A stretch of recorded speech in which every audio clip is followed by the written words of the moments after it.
What's going on in this video? I'm going to be taking my family's 30-year-old Jon Boat and transforming it and restoring it into my dream Jon Boat.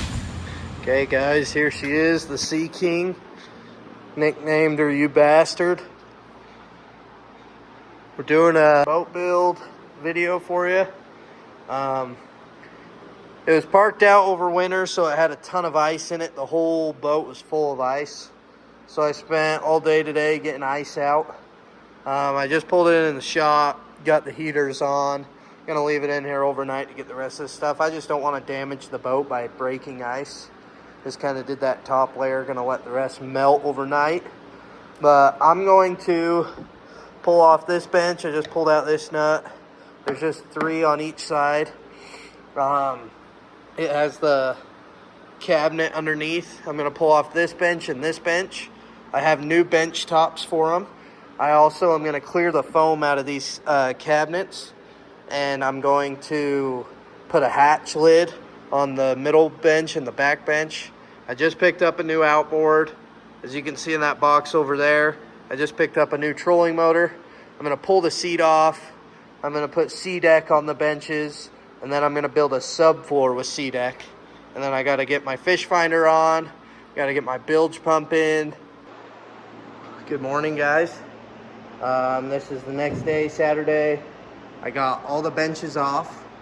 As you can see, 1, 2, 3. I just pressure washed it.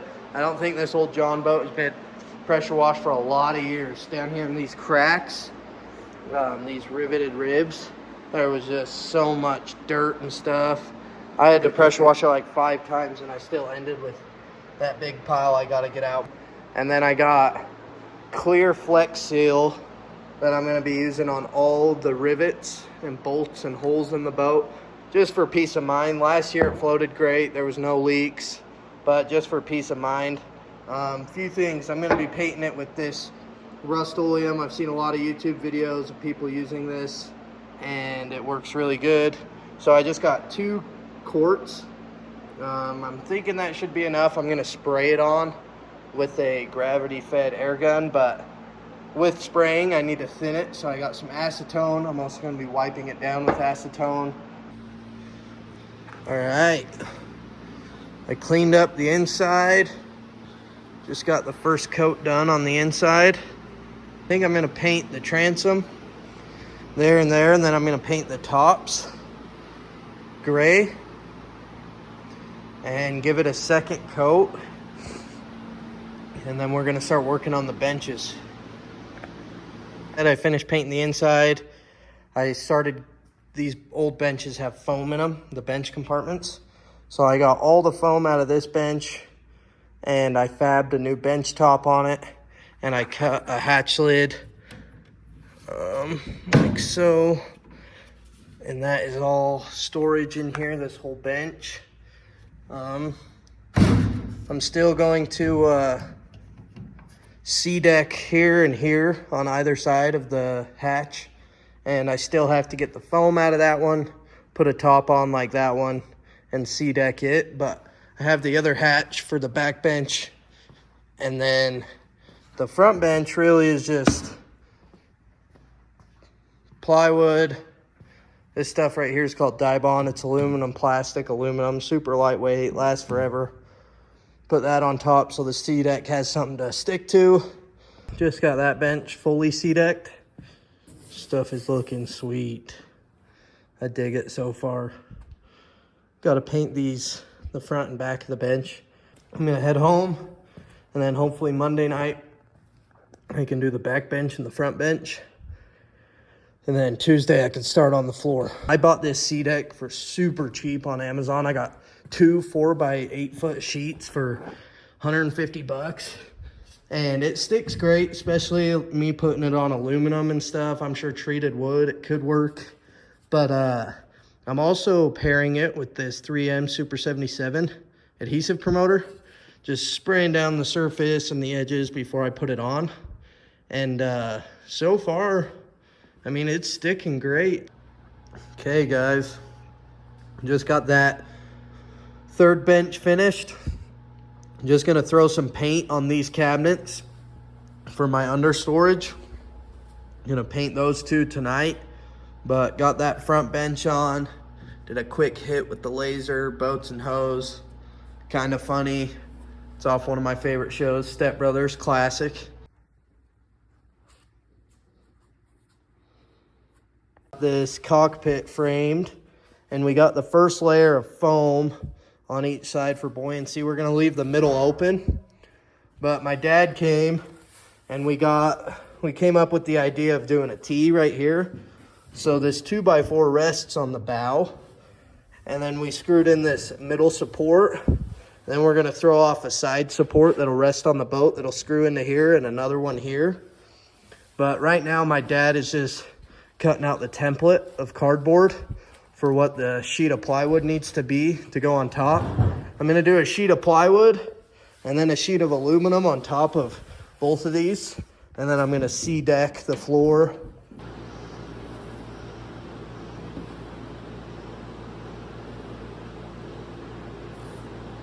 So now we got the front piece cut to fit our front floor. We stood on it. It was gonna be rigid enough with just this middle one, but it didn't hurt us at all to throw these cross supports on. Me and my dad are just making sure they're level. Just trying to get cross supports as straight and level as we can. And we're just screwing into our vertical support. And then that way when we lay the deck, we can screw down into all these 2x4s. So I got the subfloor put in. I got the foam underneath this portion.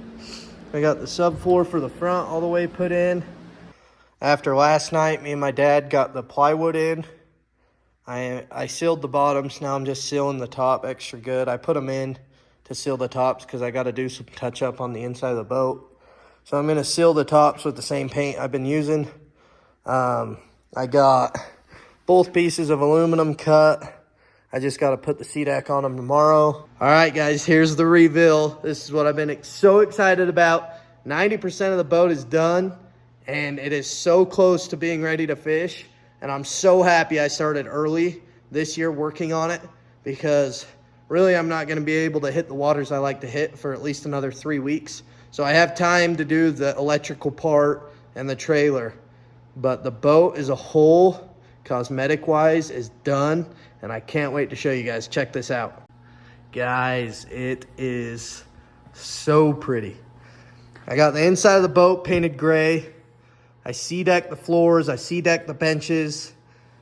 Each of these benches have storage hatches. This is going to be like my safety stuff and necessities. And this is going to be more tackle.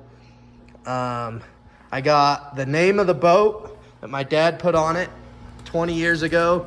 You bastard. I got that etched into the floor today. There will be some video of that. I also just etched in this 36-inch bump board, if you will. But yeah, I just got that etched in.